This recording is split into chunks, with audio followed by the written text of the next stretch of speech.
Today we're joined by Peter Walton and Howard Webb. Peter has had a long and distinguished career in the Premier League, 20 years, and has been in the league for 5 years, is that right? The general manager? Yep. And Howard has refereed in the Premier League and also refereed the 2010 World Cup final, and has been the manager of video review operations here for this year, during this year. Yes. So if you'd like to give them a big welcome.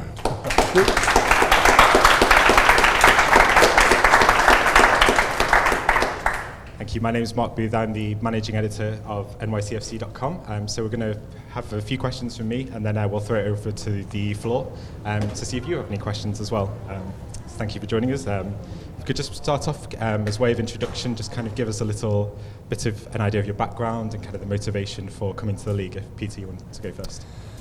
Yes, I've been with Pro, the refereeing arm, for 5 years now, since its inception.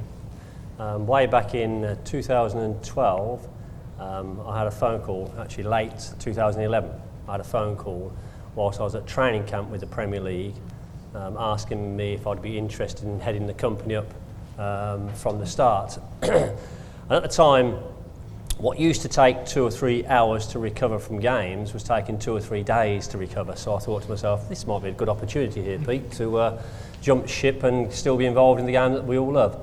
So I followed that up, and in April that year, I became the first general manager of the Professional Referees Organisation. So it was quite a leap. I refereed at Everton West Brom, booked Tim Cahill, by the way, there you go. Everton West Brom on the Saturday. I went home on the Sunday and flew to New York on the Monday. So I've never really had a down period outside of the game. So I've still got that withdrawal symptom to come sooner or later. But at the moment, yeah, I'm here and I'm loving it. Excellent. Howard? Yeah, thanks, Mark. First of all, thanks for the invitation. Delighted to be here to talk about what we're passionate about, and that's this great game of ours. And I'm really thrilled to be here in New York, helping the league develop and grow. My background is one of being on the pitch fairly recently until 2014. I don't think either of us wanted to be a referee when we were about 7 or 8. I don't think anybody does at that age. I wanted to be a World Cup winning captain for England. Didn't realise at the age of 7 how difficult that ambition would be to achieve being an Englishman. But tried hard, and I got to about the age of 17, and my father said to me, Howard, he said, you're not a very good footballer. Have you thought about doing some refereeing? Because he'd taken up the whistle himself when he'd finished playing. He was like the local coach, and there was a shortage of referees, so he used to step in and took the whistle and enjoyed it and got into it, and that was my introduction to it. And when he first asked me, I said, Dad, I'm not interested, because when I think about referees in my mind's eye, I think about bald old men, and that's what I've become some years later. But I gave it a go, incentivised by the £5 match fee for doing junior football in the north of England, and it was the start of this amazing journey that we both took when we passed that first qualification to become a referee. Just because we had a passion for the game, we wanted to be involved. And it started this amazing journey with some incredible stops along the way. We've both had them. Mine took me to Johannesburg and Madrid and Milan, and to New York and to the USA eventually. Mine took me to Mansfield and Millwall and places like that. Just thought I'd mention that as well. So when I decided at the age of 43 in 2014, I was selected to go to the World Cup in Brazil as the representative for England. I decided that was going to be my swan song. I'd been a Premier League referee for 11 years. I'd refereed nearly 300 games. We actually got onto the Premier League together in 2003. I was the young rising star. He was the token old guy who was put on there to prove that age is no barrier to progression. His career sort of went that way, and mine went like that for a bit, you know. So. But yeah, I went to the World Cup in 2014. Decided I wasn't quite enjoying the Premier League quite as much. You know, you build up a backlog of history with clubs, and I'd sort of like developed this reputation for being a bit of a secret Manchester United fan, which wasn't true. And I can promise you my kids are not called Wayne, Rio and Cristiano. No. So anyway, so I went to the World Cup, decided that it was time to move on to a new chapter in my life, and was offered a role within what's called PGMOL, Professional Game Match Officials Limited. It's the equivalent of the Professional Referee Organisation, but in the UK. I worked there for a year. I found it difficult working alongside my contemporaries, my peers, so I decided after 1 year that I'd like to look wider into the world. I was offered a role working as a consultant in the Middle East to head up the refereeing development in Saudi Arabia on a consultancy basis, while also being offered a role as a broadcaster for one of the Premier League broadcast rights holders, BT Sport, as an analyst. So I did that for, well, it was a 3-year deal and it was going fine. And then I've been watching what Peter's been doing here in the US. We're good friends, we've been friends for a long time. I was aware that video review was coming online. I wanted to be a part of that conversation rather than just talking about it on the sidelines, and was offered an opportunity to be interviewed for the role. Came over and started here in March, 1st of March, and I've got to say I've loved pretty much every minute of it, even the Monday morning phone calls from Claudio Reyna. Of course, yeah, that he takes. So that's where we're here. Fantastic. And I just wanted to touch on, do you miss being out there and kind of officiating games? I guess we both do. I mean, I'll just briefly speak first. The best feeling in the world is what we used to call the 5-3 moment. That time when you stood in the tunnel at Goodison Park or at White Hart Lane, and you can hear the crowd down the tunnel, and you can see the ball on the plinth, and you're about to walk out and be involved in this amazing spectacle. And while of course you'd like to be playing for one of the teams, you've got the second best option. You've got the best seat in the house. And for me, it took some adjusting, actually. I thought long and hard about retiring. It wasn't something that I did lightly. I planned it for months.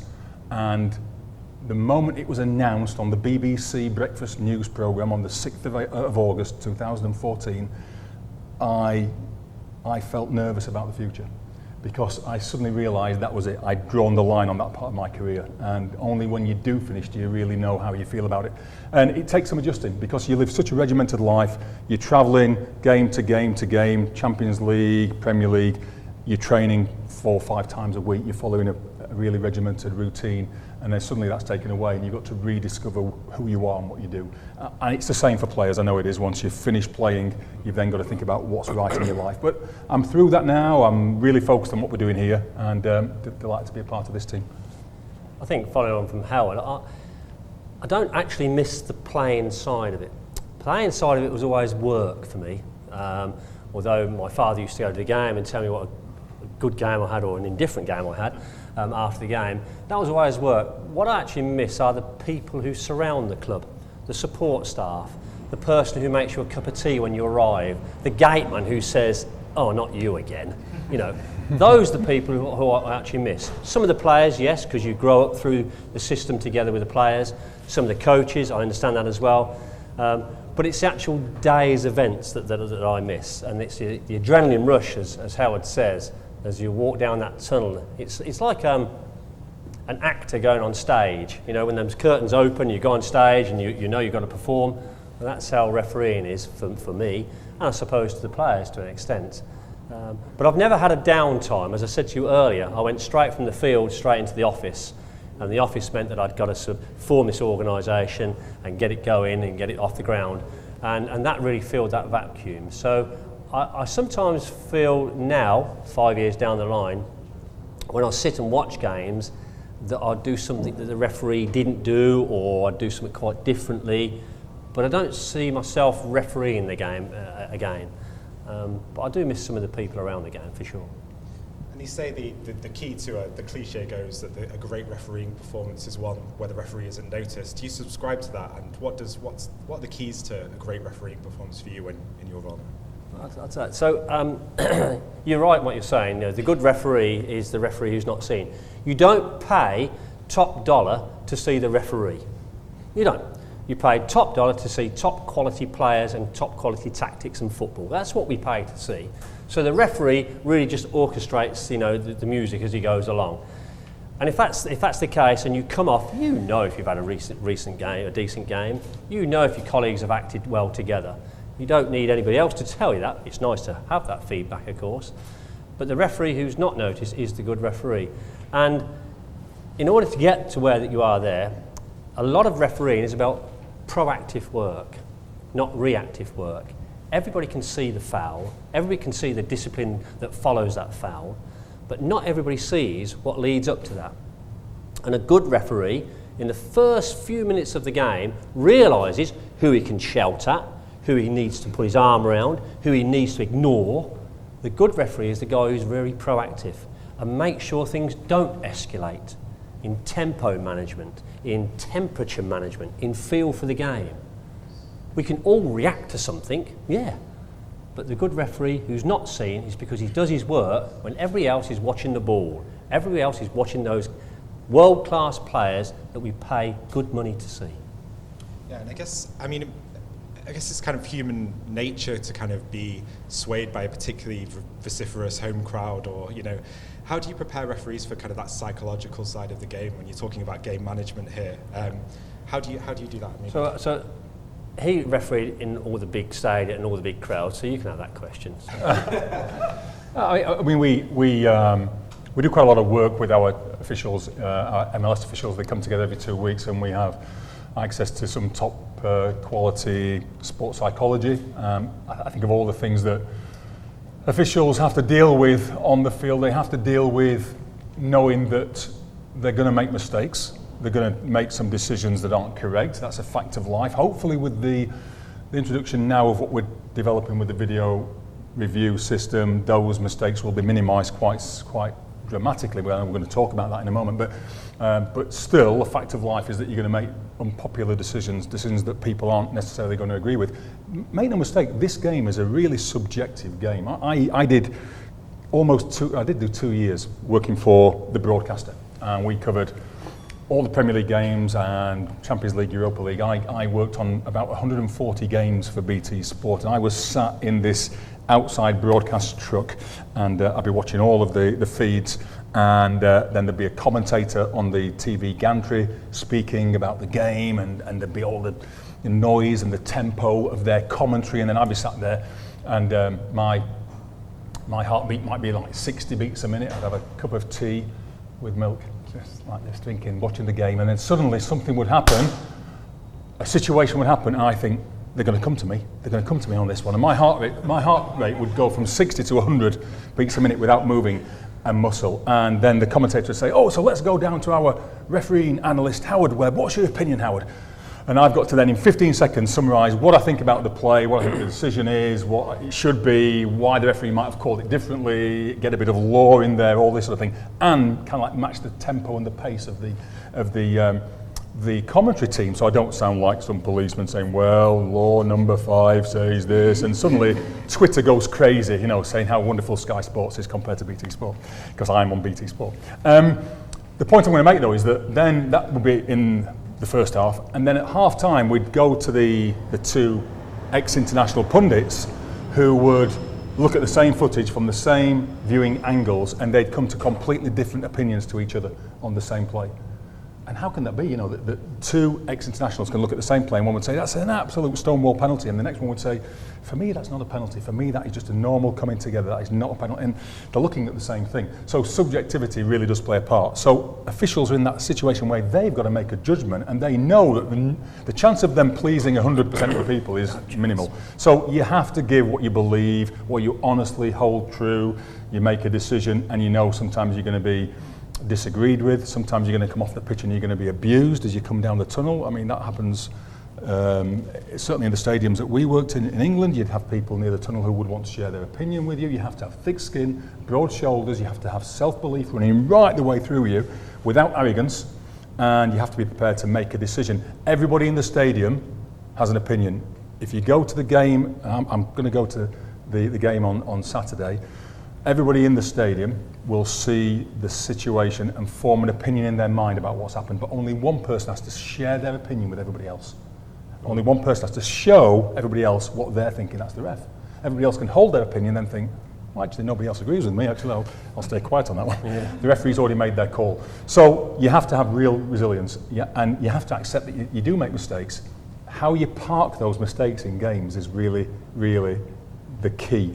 If you make a mistake in the first few minutes, you've got 87, 86 minutes to deal with the rest of the game, and you can't go in there thinking, I'm going to try and even it up, because two mistakes don't make a right. They really don't. It means you're going to make another mistake if you try to even things up. Sometimes the outcome of the game helps your passage in life. If your mistake is not crucial to the outcome of the game, then you sleep easier that night than if it is. I've had sleepless nights. I've gone home and really been difficult to live with because I've made a decision that at the time looked absolutely right from my viewing angle, and then I've watched it on the BBC that night like this. Thought, that did not look like that 6 hours earlier. But I've had to learn from those mistakes to try to avoid them happening again. And how you bounce back is really so important. In the same way that a player, a goalkeeper, particularly goalkeepers, they have a very similar role to us. You can have a wonderful game for 89 minutes as a goalkeeper, as a referee, making good decisions or good saves, and then you make one mistake in the last minute, you let the ball go through your hands, or you give a decision that was wrong, maybe for a penalty, and that affects the outcome of the game. You're the villain. If you're the attacker who misses 6 sitters, 6 easy chances, but you score the winning goal in the last minute, you're totally forgiven. So we're quite similar to goalkeepers, and it's a lonely life. It can be lonely. Even surrounded by thousands of people, it can be a lonely place, but you've got to be mentally tough to survive. And the people at the top in MLS, Premier League, Bundesliga, wherever, are not shrinking violets. They can't be. They have to have personality and strength of personality to survive at that level. Otherwise, they would cave in too quickly, and you can't afford that to happen at this level. And just before we move on to talk about video review, which will kind of form the spine of this talk, I just wanted to ask, we had Don Garber here last week, and the MLS Commissioner, who was speaking about the standard of refereeing, and he was saying that some of the criticism was that are levelled at referees in this country is a little bit overblown, kind of out of proportion with what he's seeing. I just wondered if you could just kind of talk about the where you kind of see the state of play now with officiating. So I think we're in a unique marketplace in North America when it comes to officials, because the major league sort of sports that we are so used to, the officials are actually prime news. You know, the guy stands there and flicks on and tells the whole world what's happening. You know, the baseball umpire argues in the face of the coach, and so he's part of that entertainment. Whereas soccer, you know, the referee is the guy who's not to be seen. So suddenly you have this marketplace where people are looking for the referee all the time. In the rest of the world, not so. And when it comes to looking for the referee, they're looking for the referee to get the decision right all the time. And look, we all know this is a very subjective viewpoint. Howard's already touched on that point. So the referee can only please 50% of the audience, 50% of the time, if you think about it. So when it comes to where this country is in terms of refereeing, we look around the world because we have to sort of benchmark. And look, I'm bound to say this, but we have far better referees than people give us credit for. Because the other leagues around the world, which benchmarks against, they make mistakes, absolutely right, make mistakes. But they almost are accepted in a different manner. We are perfectionists in North America. We want it right all the time. Nothing wrong with that. But unfortunately, the game that we all love, you're not going to get it right all the time. And the guy who gets it is the referee. So when we look to analyse it around the world, we look at it and we actually say our referees can fit into other leagues, seriously. It's just that our standard in North America, the bar has been set so high for us, which is a good thing because we aspire to that. But we'll never get there because we're only as good as our last decision. And if that decision is that you disagree with it, then that means in your mind we've made a mistake. And that's what's the beauty of the sport, because Monday morning comes about and we can all have that debate. That's what draws us into the next game. Howard and my job is to make sure that those key match incidents that change the course of the game, they are correct. That's really what we paid against. The penalty kicks, the send-offs, the second yellow cards, those key match incidents, we get those right. And if we get those right, then, hey, I'll hold my hand up and say, sometimes we get a corner kick wrong. Sometimes we don't give you a free kick. But really that's part of the game that we love, and I want to keep that in. Great. And then obviously moving on to video review, it's a fascinating time to have this talk. Obviously we're a couple of months into that being implemented in Major League Soccer. I just wondered if, Howard, you could tell us where you think that's at in your estimation. Yep, so we are now into the 65th game, 64 games, using video review. So we are really at the sharp end of the pioneering forefront of video review when you look at it in a global sense. together with the Italian Serie A, the German Bundesliga, the A-League in Australia, and the K-League in Korea. We are the first leagues to implement it in every game. So it's a massive undertaking by the league. It's been ongoing now for around about 3 years. It hasn't been undertaken lightly. A lot of preparation and planning and considerable resources have been put into place to make this happen. You said we're perfectionists. It's difficult to be a perfectionist in the world of refereeing because of that subjectivity and the opinion and everything else. But we are striving all of the time to make sure that the service that we provide is as good as it can possibly be in the eyes of as many people as possible. Accepting will never reach 100% acceptance, if you like, because of that subjectivity. I think we've made a decent start. I'm still working hard identifying areas where I think we can continue to improve, which is normal, isn't it? You'd expect that after only 64 games, you'd expect that we'd still have some areas where we can do better. But overall, we've seen some really good use of the system. We've seen some clear mistakes rectified. We've seen some serious missed incidents acted upon that otherwise wouldn't have been. And I think we've seen overall, and what some people feared, we've seen minimum interference. We've not seen the game change in some wholesale way, which some people feared. And I wouldn't allow that. I mean, I love this game. I fell in love with it when I was 5 or 6 or 7. Like all the people that have probably sat in front of me did at some point in their life. And all the players that play it, and all the coaches, and all the referees fell in love with this game. And we don't want to change it, we want to enhance it, we want to make it better. We want to give our officials an extra tool to avoid making those mistakes I talked about 10 minutes ago that I said were an inevitable acceptance in your refereeing career. That you would end up making some mistakes simply because you don't get the viewing angle that a camera gets. Sometimes you do go home from a game and you see that camera angle from behind the goal that showed the answer that you didn't have on the pitch. Now, more and more, we're giving our officials those answers. We're giving them the solution when a clear error has been made. But I do take you back to that subjectivity of the game. Match officials make about 250 decisions per game. So sometimes that will be a decision to give a throw in that way rather than that way, or a decision to give a small free kick in midfield, or a penalty kick, or a red card or a yellow card, or it might be a decision to allow the game to continue. That in itself is a decision. If we go up for an aerial ball and I head it, but I make some small contact with you before I head the ball, the referee has to make a judgment call of whether that contact is foul or fair. That's a decision in its own right. So studies have shown about 250 to 300 decisions. If we were to aim for 100% accuracy through video refereeing, it would mean two things. It would mean that every single decision would need to be checked, every single one. That would mean 250 times we would have to look at some video evidence of whether or not the decision the referee made was correct.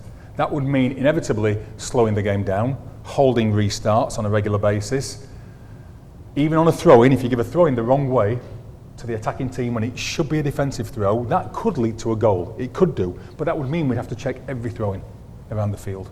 So you can imagine stopping every single throw-in, every free kick. 25 free kicks on average in MLS this season per game. We would have to check every free kick. Before the free kick's taken, hold it guys, we just want to check is that right, get a different angle in, have a look. No, people would not stand for that. It would change the game. So we don't check everything. We check some things. The line has to be drawn in the sand somewhere. And the other reason we don't aim for 100% accuracy is because of that subjectivity. So again, if you think about handballs, they're always pretty contentious. If a defender who's seen a player come towards him with the ball, stands in his own penalty area with his arms like this and the ball strikes his hand, pretty much everybody in the room would say that is a penalty kick. That is an action, a deliberate action by the player to make himself bigger, to make the obstacle bigger for the ball to pass, and therefore he takes a huge risk. And even if he doesn't move his arms, having done that, the ball strikes the arm, that is a penalty kick. We'd all agree with that. But if he stands there and does this and the ball strikes his arm, most people in the room would say that's not a penalty kick. That's a normal position, normal playing action. He didn't deliberately handle the ball. Somewhere in between those 2 points, it becomes a penalty. That's clearly a penalty, that's clearly not, but somewhere, and then you start taking other factors such as how far the ball's travelled, how quickly it's travelled. what was this player trying to do? Did he have an opportunity to remove the arm out of the way? Was it an unnatural position, or was it still in that category of normal? All those things are pretty subjective. So if I was to ask you in the room, is that a penalty? You might be split a little bit. So if the video referee intervened on those ones, you who think it is a penalty would say, yeah, good intervention. You'd say, no, it's a terrible intervention. Why is he getting involved on that one? If he gets involved when the ball hits the player on the chest and the penalty is given for handball, everybody in this room would say, absolutely right. That's a clear error. They're the ones we're trying to capture with video review, where the referee gives a penalty and the ball on the replay shows it hits the chest or the head, and it's not handball. Or where the player does do that and the referee doesn't give a penalty. And everybody looks back on the replay and they all say, oh, that's a penalty. And all of you in this room would agree. If I've got a situation where 70% agree and 30% don't, I don't want video referees to get involved in that. I don't want them to start re-refereeing the game. I want them to look for the clear errors. So that's why, if it's a 50-50 situation, and you 50 think that should be a penalty and you 50 don't, and the video referee doesn't get involved, you're going to think, what's the video referee doing? That's a penalty for me. But you guys are thinking, that's not a penalty, or vice versa. So you have to accept, even with video review, there will still be subjectivity in this game, and there'll still be situations where the referee doesn't intervene. One, because we don't want to check everything, otherwise we'd change the basic way the game is played. And secondly, because there is too much subjectivity. And who's to say the video referee is right on those subjective calls? If it hits the player's chest and a penalty is given, there was no handball, but the referee thought there was, that will be rectified by video review. And what I can say is the chance of New York City having a goal given against them this year and the player scores with the hand, those days are pretty much gone. The days of a player scoring a goal and he's 3 yards offside and he scores against your team, those days are pretty much gone. Yes, there might still be the odd occasion where the footage that we get from the broadcaster doesn't capture the handball on the scoring of a goal. It could happen. We're still dealing with broadcast feeds, that's all we've got as our tools. But usually a broadcast feed will pick that up. Usually a broadcast feed will pick up the 3 yard offside. So those days have gone. And if we capture a number of those this season, then we've made progress. So again, people have to understand the limitations of video review. They have to understand why we're putting the threshold of clear and obvious high so we don't ruin the game. And so far, I think we've done pretty well in that respect. There's one or two that have dipped below the threshold and the VAR has still intervened. And that's, I guess, because even just determining what is clear and obvious is still subjective, isn't it? And if you get a VAR who thinks it's clear and obvious to him, but the rest of the world don't think it's clear and obvious, then we're going to get one or two wrong. And you only know what the rest of the world thinks when you step out of that booth at the end of the game and speak to other people. The VAR is sat there watching the game, like I was for BT Sport, 60 beats a minute, situation happens, 100 beats a minute, and they're having to make a big call. And they're having to be methodical, be efficient, be decisive in making that decision, and remember what we've said about don't intervene unless it's clear and obvious. So we're in a really unique position as well here because we've been given a licence by IFAB, who are the lawmakers, to conduct this test, because that's what it is, it's a test at the moment. But Howard and I both fall quite joyful really, because it means that we can have a say in how it's shaped. It means that we can have our say in what video replay will look like in the future. So we're quite enthused about that because our mandate is not to spoil the game for the viewing public and not to spoil the game for the playing side as well, but to get the clear errors right. So we can and are trying to modify what IFAB have said, what the rest of the world have said, because Major League Soccer have given us the licence in sanctioning all their games. I mean, what a wonderful test bed that is. It's fantastic that we've got so many games to look at where we can modify the VAR programme, hopefully for the better. I know the system, a version of the system was piloted at the Confederations Cup in the summer in Russia, and it was quite controversial, some of the applications of it. Could you maybe speak to some of the differences between the system we have here and what they had? Howard will fill you in with the detail, but I just want to give you some idea. At the moment we have 49 qualified, trained VARs in Major League Soccer, 49. And of those 49, it's taken us 2 years of training. both on the field, off the field, in classroom, out of classroom. They've got hundreds of hours of training behind them. The Confederations Cup in Russia, the officials received 5 hours of training. So you have to wonder, why do they make certain errors? I don't know, but Howard?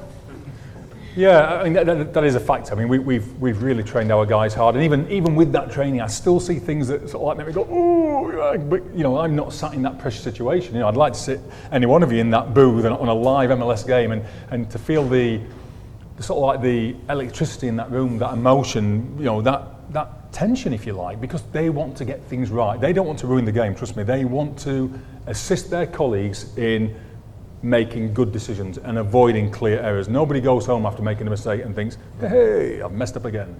I mean, you really don't. Nobody goes to work wanting to do a bad job, I'm sure. Some care more than others.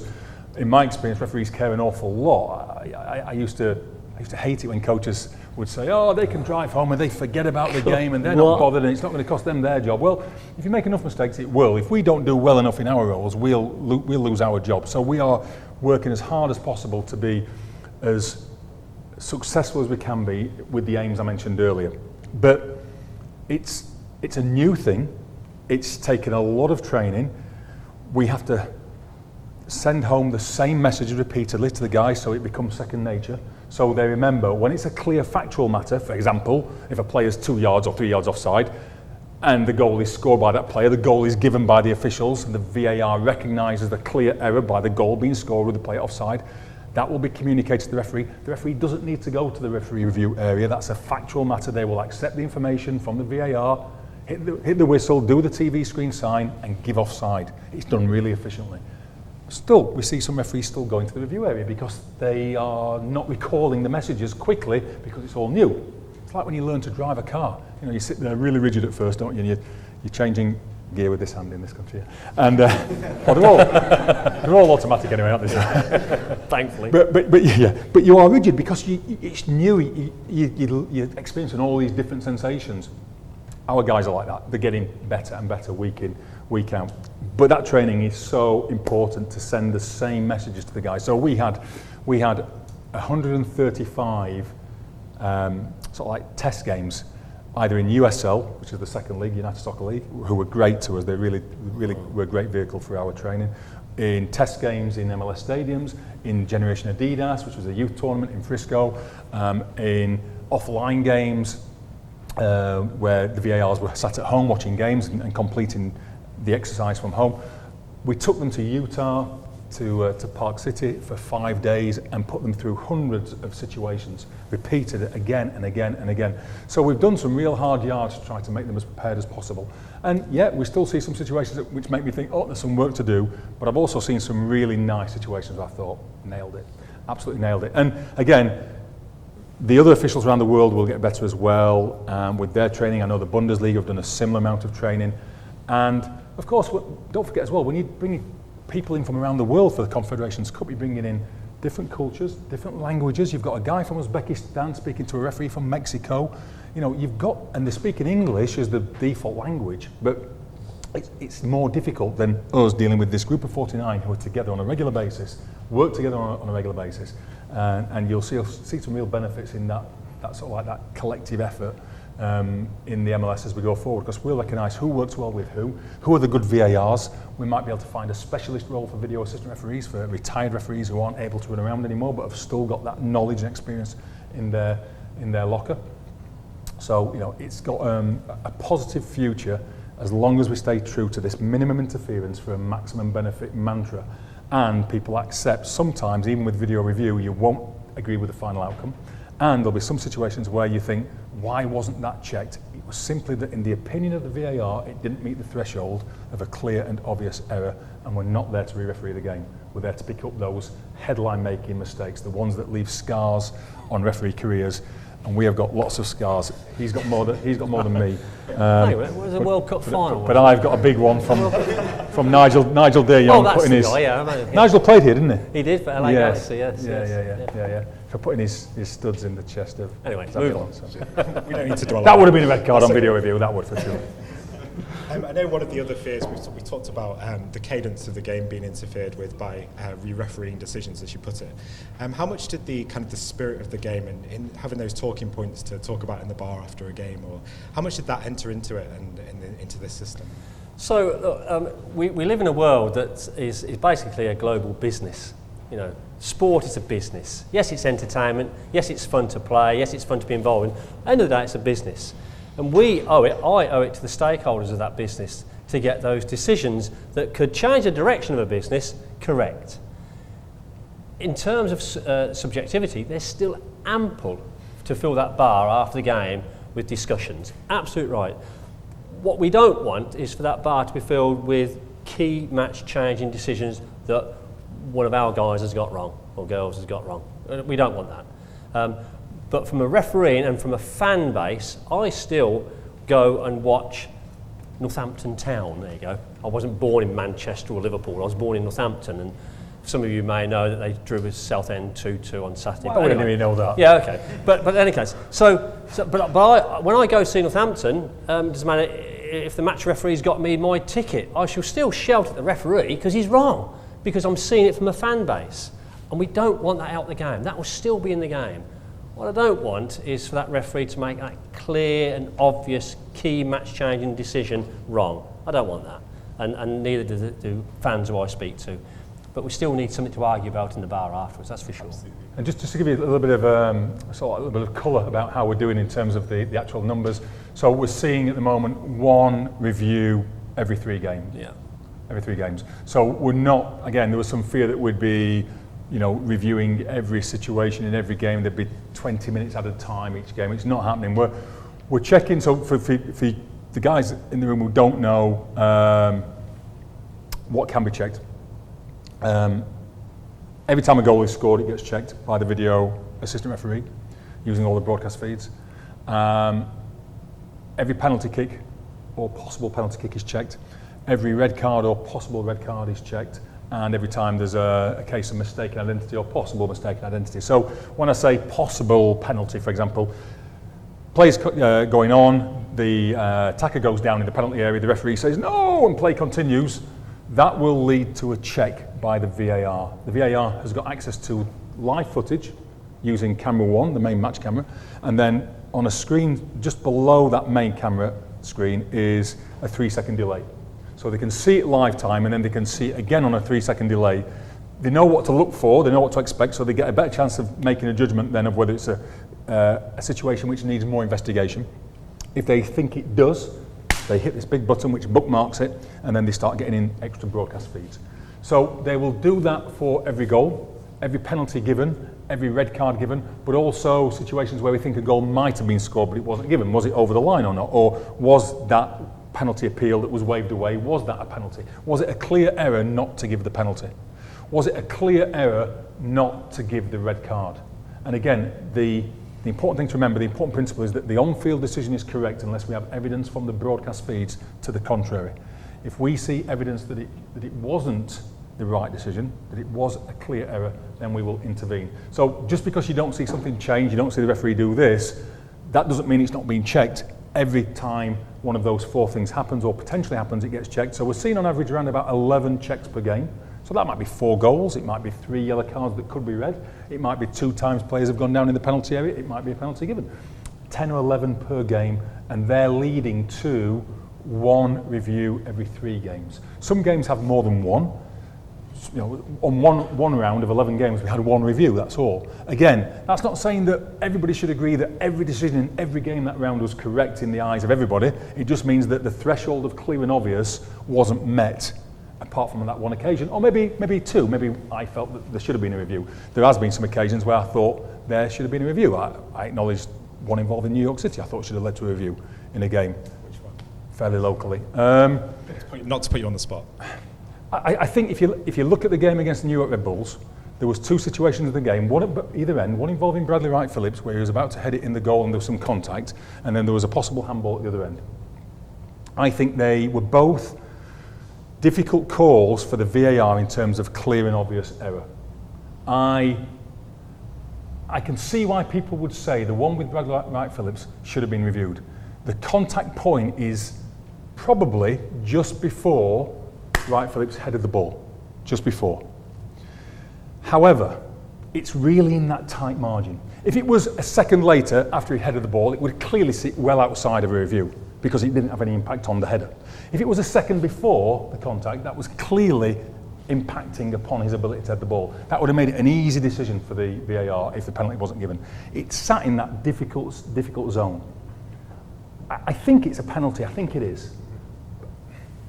Do I say it's clear and obviously wrong not to review it? Again, probably not, because I'm sitting looking at it thinking, maybe. You're going to get some situations like that. You are. The handball later in the game, I thought should have been a penalty, and I thought reached the threshold of clear and obvious. But that's with me being able to sit afterwards, analysing it, looking at it without the pressure of a match day, without those emotions that the referee, the VAR feels on the day. I think that was the header, wasn't it? The header down onto the. It was a shot that hit the guy's arm. He tried to bring the arm down. But I think as we get more accustomed and we get more benchmarks as to what isn't acceptable with VAR, I think our VARs will be more comfortable in making these calls. Yeah. They'll be more comfortable in understanding what is, in the eyes of the game, what is a clear error or what should be left alone. And we're seeing the same things with other countries as well. Other countries having similar difficulties in establishing that threshold. We all think that video review is a really useful tool. It will reduce clear errors. It won't take away subjectivity. There will be talking points in pubs after games, as Pete talks about, but it will reduce clear errors. For sure, it has to. It has to. It doesn't mean you'll agree with everything, but it will reduce. Just qualify one thing. There's a question that was asked earlier on in the interview about how good are MLS referees compared to the rest of the world. Well, what we're seeing here is they're actually on par with the rest of the world. Because if you think the number of key match incidents that have been wrong, that have led to a clear and obvious error, you just got to take the raw data to see that 1 in every 3 games. So we're actually not making that many clear and obvious errors. We're making subjective errors, absolutely right. That's the game. And I go back to our audience about wanting to get the decision right all the time. And I feel that sometimes the audience are just looking at it from that angle rather than that angle. And this data actually proves that, what we've got there is not too bad. Yeah. What do you think it says about Major League Soccer that it was the first league to implement this league-wide? I think it's great. Period. I think that the eyes of the world are looking at Major League Soccer. Yesteryear, perhaps they weren't, but they're looking at Major League Soccer, and the spin-offs that can have for this league here is immense. I go back to London regularly, and people are talking about Major League Soccer in London. It's fantastic. Yes, they're talking about the video replay, but the video replay has given us the article, the vehicle, to actually display what we're doing here, and it'll only have a great positive effect.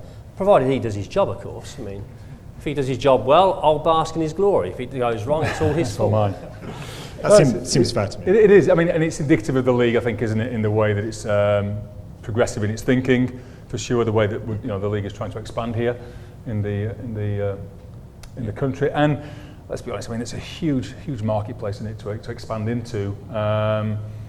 I was taken aback when I came over here in March. I flew into Dallas the very first time we flew into New York on the 1st of March, and we travelled to our meeting place, and the number of soccer pitches, the number of kids playing football after school, playing soccer after school, the number of kids wearing football shirts or soccer shirts around New York, of both colours, of blue and red. It's really obvious to an outsider, as I was, and I guess still am, having only been here for six months, just how much passion there is for the sport, and it's not rhetoric, is it? It really does seem to be genuine. It seems to be that people have got a genuine interest. When I get in an Uber and people say, "Oh, where are you from?" and I tell them, "What are you doing here?" and I tell them, and they've got some sort of natural interest in the sport. I flew back from the UK yesterday with a girl from Philadelphia who was a son of Ben. Is that right? Yeah, son of Ben. Yeah. Daughter of Ben or something. Yeah, I don't know. daughter of Ben.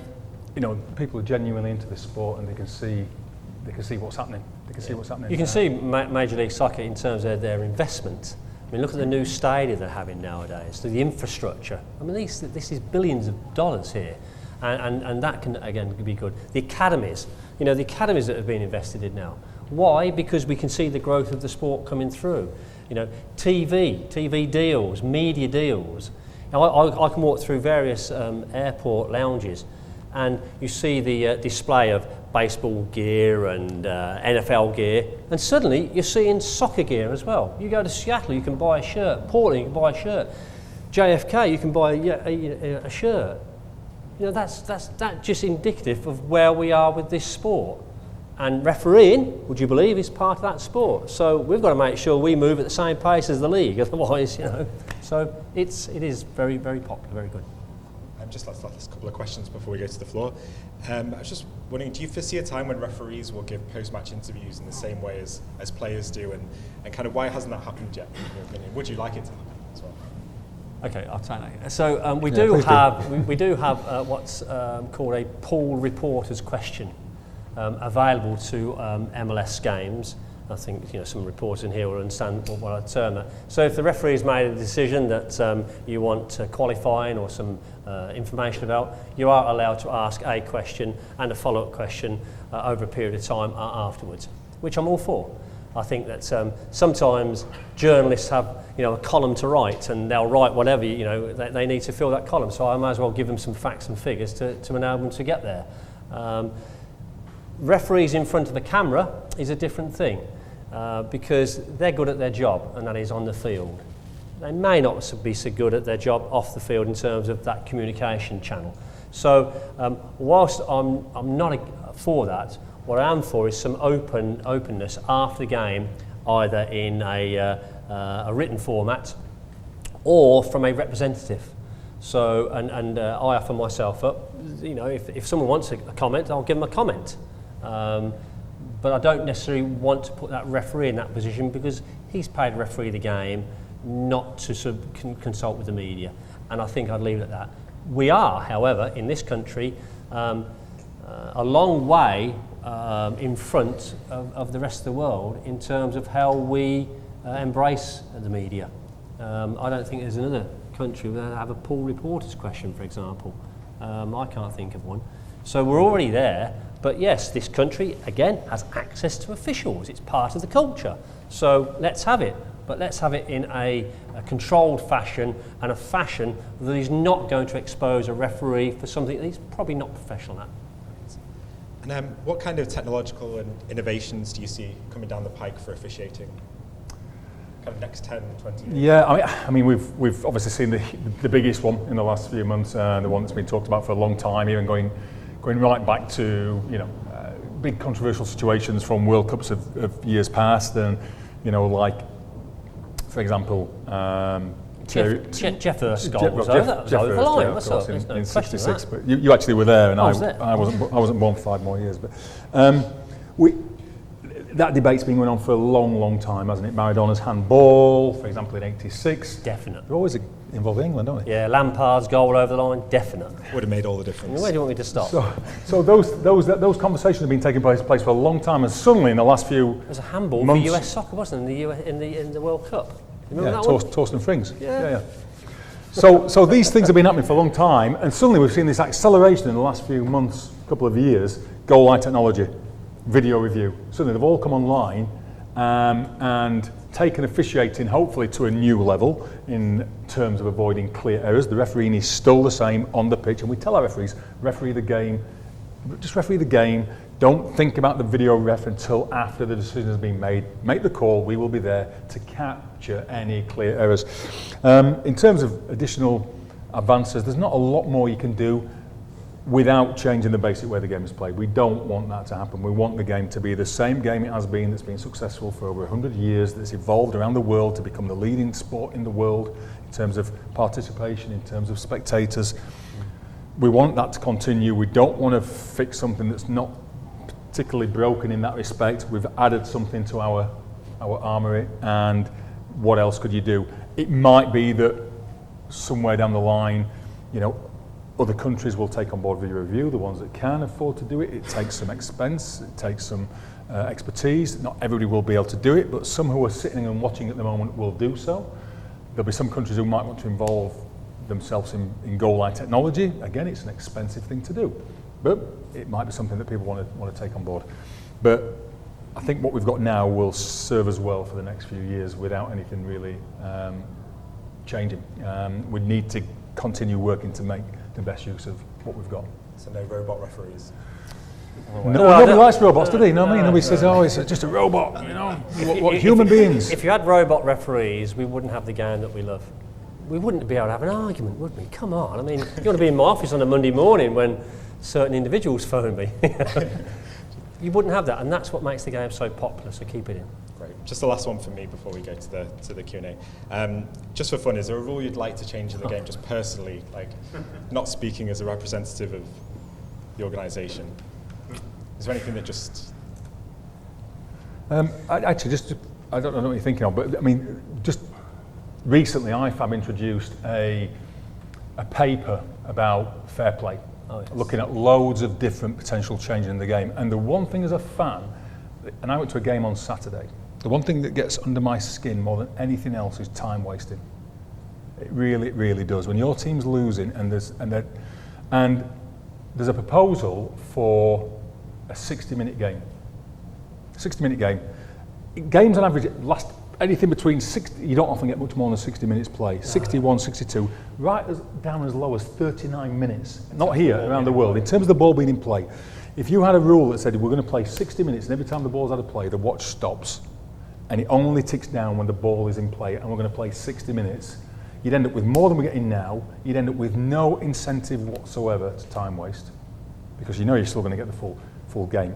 You might try to break the flow of the game by feigning injury. You might do those sort of things, but in terms of time wasting, that incentive would be gone. And I think it's a really interesting proposal. That's personally, it might not be your view, might not be anybody else's view. I think it's worth investigating, because the one thing that gets under my skin as a fan is time wasting. So I think it's worth exploring, and we'll probably see it introduced somewhere. But it's quite a radical change, and radical change takes time to be accepted. I'll concur with that, in fairness. If my team's winning, I don't want any added time. If my team's losing, I want 5 minutes. So is that subjective? Yes, it is subjective. Is it an argument point? Yes, it is. But it's also factual as well. And if it's factual, you can put something in. I'd actually like to see a stadium clock as well, by the way. I think there's some excitement there when you can see that clock ticking down. And I think that'll add some value to it, and will prevent some things of time waste, I think. But as Howard said, because we live in a world game, unfortunately we don't make the laws ourselves in this continent. We have to look to Zurich for that. That'll take some doing, but perhaps a stadium clock. Which would go hand in hand, wouldn't it, with that? It would be ideal, wouldn't it? Time counting down would be nice, yeah. Take it away from the ref. Lovely. Yeah. So over to you guys. Any questions?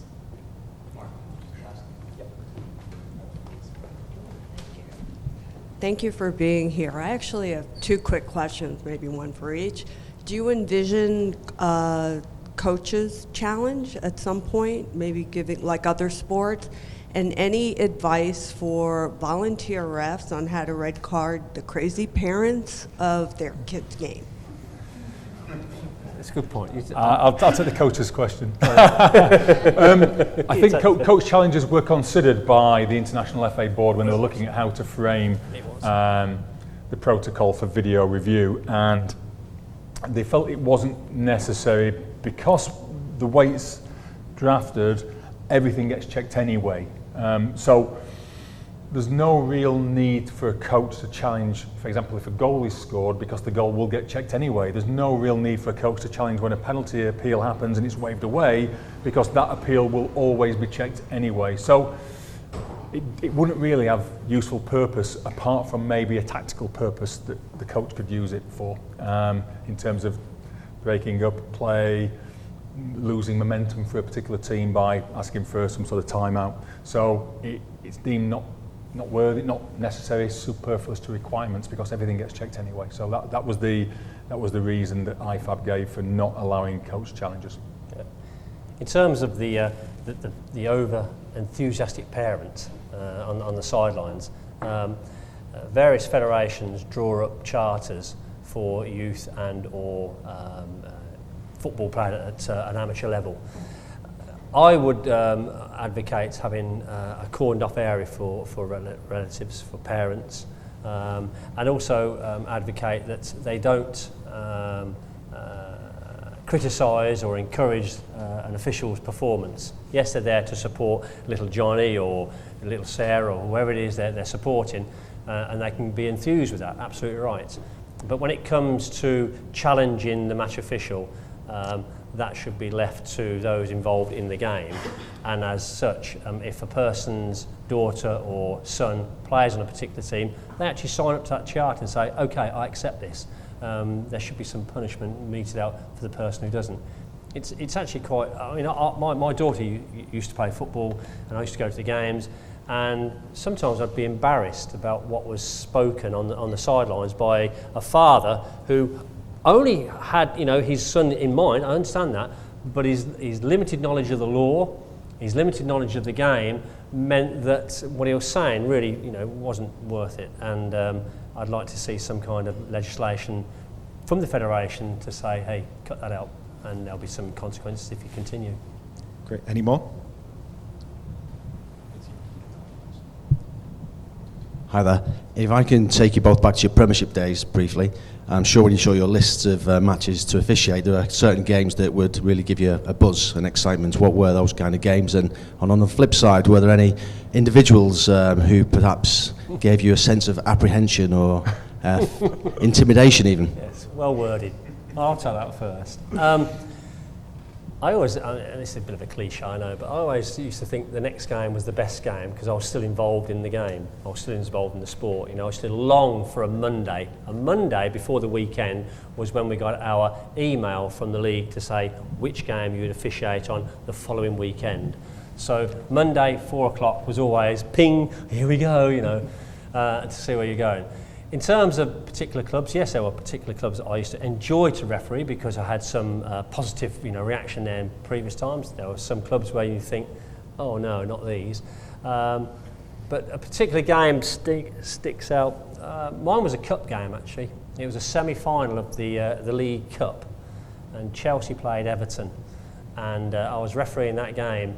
And the game started in the tunnel before we got out there. You know, both teams were sort of goading each other and having a go at each other, and that's before we even stepped out onto the field. So I realised then that, you know, that particular evening at Chelsea-Everton, I'd have a hard game.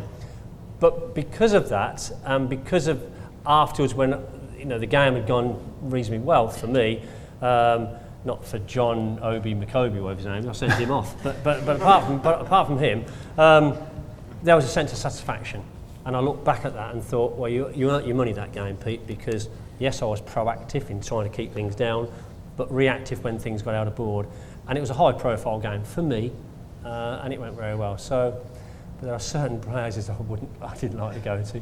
He likes to go to Manchester United, by the way. I just sort of mentioned that, you know. Yeah, so. No. I said earlier you got the best seat in the house. I'm trying to place your accent. It's obviously northwest somewhere, isn't it? Liverpool. Yeah. I know. Can I just come back on that one? Now I know you're a Liverpool guy. In my penultimate season refereeing, I refereed Liverpool 7 times for some perverse reason. The 7th time was a Tuesday evening. I was playing West Ham United, and I happened to walk into Anfield with the West Ham team. They'd just come off the bus. As we're all walking in together, and there's a kit man at Liverpool called Graham. Do you remember Graham? Graham's a kit man. Been there forever and ever. Lovely guy. And he saw me and he gave it the old, oh, not you again, you know. And I said, yeah, okay, Graham. Bear in mind, I'm now walking in with half the West Ham team. And he says, anyway, Pete, he said, we've got you your own shirt now with your name on the back. He said, it must be about 7 times you've been here today, this week. And all the West Ham people looked round at me and said, how many times you refereed Liverpool? I said, no, he's just messing about. So that was Liverpool. Great place, though. This is Anfield, you know, touch it. Yeah. Sorry. No, I think, I mean, we mentioned earlier about having the best seat in the house and the 5-3 walkout or the 7:40 walkout. Anfield, there was nowhere better than Anfield for that, was there? I mean, you know, that feeling when you walked out. They've changed the stand now, the main stand's been changed, so I guess it doesn't quite have the same tight tunnel that it used to have down the steps, up the steps. the noise and the light and they'd all be singing in the cop end, "You'll never walk alone," all that sort of stuff. It can't help but get to you, even as a ref. You're trying to stay focused, you're totally independent and neutral. Probably my best game was ever there, my most enjoyable. They played Arsenal and they drew 4-4, and Andre Arshavin scored all 4 goals for Arsenal that night. I gave 8 free kicks that night, 8 free kicks. It was just like I got to see this amazing game and never paid to get in. It's a lucky place to be. In terms of individuals who you would be relieved not to see on the team sheet. I ignored that question. The one who I used to have the most psychological warfare was Craig Bellamy. Ex-Liverpool, ex-Man City, yeah. Craig Bellamy would look for any sort of like chink in your armour. If you're a fullback or a referee, if you could see that he could get the top side of you, then he'd go for it, and he was really hard work, I guess that was his way of trying to get an advantage. But you say this is so coincidental. He played in that game. He was playing for West Ham at the time, Craig Bellamy, and he had a wonderful shot. I don't know if he scored a goal or it just went over. Something happened. He had a wonderful shot. And as a referee, I'm walking back with him. I said, "Craig, brilliant shot." I won't tell you his exact words, but he said, "Well, now do you know about shooting them, ref?" I thought, I'm trying to be nice to you here, help me out here. And so he was that sort of character, wasn't he? He still is. I worked for ITV, English TV, last year at the Euros in Paris, and Wales made it through to the... Why am I laughing about that? No, made it through to the semi-final. Fantastic for Wales. Because England were terrible. Move on. Ask the question, will you? Anyway, Wales made it through to the semi-final against Portugal, yeah? You remember, yeah? No, I don't. And so Craig Bellamy and Roy Keane were on the show, and I was working for the production. And Roy Keane was nice as pie. I mean, I don't know if it was like our Manchester United connections that did it. I don't know, but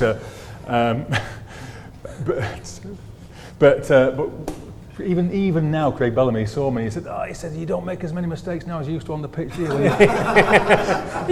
you're working on TV, you were shocking. Yeah, you were shocking. And he once. I was once at Anfield. It used to be a really tight dugout, a really tight little dugout to the left of the halfway line. Do you remember? And so you'd have the Liverpool people. Just sit at the back, wouldn't you? Liverpool people here, and the away team here. Seats all here, and you were sat in the back row. You got the Liverpool fans sat right behind you. They could touch you like this, and I'm just sat there minding my own business like this, being fourth official because of some mistake I made the previous week. And Bellamy was on the bench for Liverpool, and he turned around and he caught my eye, and he said, "That World Cup, you made a right mess of it." In some other words as well, and just like he just wanted to constantly have a fight. Start of the game. He was playing for Liverpool at the time. At the start of the game, I'd got some new boots from Nike. Nike had sent me these new boots through, and they were quite nice. And so I was wearing these new boots, and this is the start of the game at Anfield. He's about to kick off. And I said, he looked at my boots, he went, "Where'd you get those from?" There's like 40,000 people around. "Where'd you get those from?" So I said, "What?" He said, "Boots." So I said, "Nike sent me." "I've been trying to get them." So I said, "You what?" "I'm having a word with my agent," he said. "Something's happening around here. How can the bloody referee get boots and I can't get them?" I said, "Any chance of kicking off here, by the way?" He's barking mad. Don't quote me on that, for Christ's sake. He is. He's anyway, good player. What was Patrick like to referee? Patrick Vieira, I refereed him once and had the misfortune of bumping into him. And he's made of solid steel. Unbelievable. Seriously, even now, I happened to just bump in. I don't know why. I think it was at Spurs actually. I bumped into him, and I thought, "Whoa!" Yeah, I said sorry. It hurt me. I don't think he flinched. Yeah, tough man. Do we have time for one more?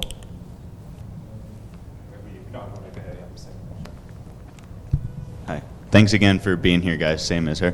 But I'd also like to ask you, now the VAR was instituted around the All-Star break for the MLS. Is there any reason why you guys didn't wait until next year or have it instituted right after the Confed Cup and towards the beginning of the season? And then also for you, Peter, how tough is it going on the couch with like Alejandro Moreno and Craig Burley and having to deal with them Yeah, okay. pick you apart over the refereeing decisions. So I'll talk about the VAR side. I think we were looking at introducing it as soon as possible. We were hoping to get it in for the start of the season, but it became clear that we weren't going to be in a position to do so. We'd not tested the infrastructure sufficiently, and we'd also not had a sufficient time to train our people. And we wanted to make sure that we were fully prepared and confident that we would be successful. And we realised that we could achieve that by mid-season, and a decision was made by the ownership group and by the league management that we would introduce it for the second half of the season rather than wait until next season. So we might as well get the benefit for a full half season. It's kind of like a level playing field anyway, because pretty much, I know there's some games that were sort of carried over from the first half, so a couple of teams will have it more than others, but generally speaking, it's a pretty level playing field in that respect. And obviously in each game, everybody's got the same chance of the use of it. So we felt it was just useful to get it in as soon as possible rather than waiting another few months and risking a clear error happening in an important playoff game, a playoff semi-final MLS Cup, knowing that we were ready to go. No, let's get it in there, let's get use of it. And we hope that we don't need to use it. It's a bit like an airbag in a car. We don't want to use it, but if we have an accident, it's there to pop out to help us. And it's good. It's working pretty good. I can't tell you how hard we're working to make sure its implementation is as good as it can be. I've given our guys the target to be the best in the world, and my partner's a video ref in Germany, so I have to be careful what I say. But we've got that aim. We're setting our sights high. We're better than Germany. We're setting our sights high, and we made a solid start. Yet we can always do better. And if I was sat here 5 years from now, I'd still say we can do better, of course. But we're making good progress. And just to sort of conclude with the ESPN FC program, I was asked a few years ago to go on the program, but I wasn't ready. I wasn't ready to sort of go public and talk about refereeing decisions. But a question was asked earlier about transparency in refereeing after the game, and I thought refereeing needs a platform as well. I appreciate the marketplace we're in. I understand the entertainment value. I understand that people have a thirst for refereeing in this country, which is great. So a few years ago, I took the decision to go on ESPN. Wrong decision, by the way. If anybody's seen the show, it's me versus the rest. So when they start, I just let them say, but at least I've got a platform to give my opinion and personalise the game, and to show that actually referees are not just there to spoil the game. They're actually there for part of the game. And so I use that as a bit of a platform. But it is an uphill task, especially when they've got a little bit of knowledge and they think they know it all. So maybe they do on the football side, but the refereeing side, I sometimes have an upper hand. Thank you. That's great. Thank you so much to everyone for coming, and thank you to Peter and Howard. That was fascinating.